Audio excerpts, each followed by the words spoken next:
তো দেখো আমার কাছে এসে ভাই দুটো বলছে দাদা আজকে আম খাবো। আমি বললাম ঠিক আছে চল তাহলে। তারপর আর বেশি দেরি না করে চলে গেলাম আমগুলোকে ভালো করে ধুতে। তারপর একটা বাটির মধ্যে এক এক করে আমগুলোকে জলে ফেলে দিলাম। আমগুলোকে জলে ফেলার পর ভালো করে ধুয়ে নিলাম। আর হ্যাঁ, সবারই উচিত যে আমগুলোকে ভালো করে ধুয়ে খাওয়া। তারপর আমগুলোকে ভালো করে ধুয়ে নিয়ে চলে এলাম শিলটাকে ধুতে, কারণ আমগুলো আমরা ফাটিয়েই খাবো। আর হ্যাঁ, কার কার আম কাটার থেকে ফাটিয়ে খেতে বেশি ভালো লাগে অবশ্যই জানাবে।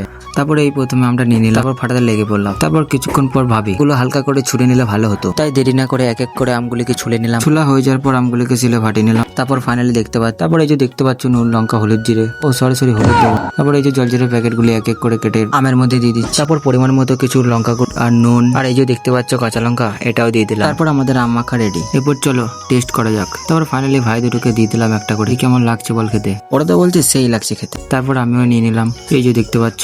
তারপর আমিও টেস্টি করে দেখলাম, ওয়াও আমটা এত মিষ্টি আগে জানতাম না। তো আজ এতটাই, দেখা হচ্ছে নেক্সট মিনিট ব্লগে। আর হ্যাঁ, লাইক কমেন্ট শেয়ার আর সাবস্ক্রাইব করতে ভুলো না যেন। Tata bye bye.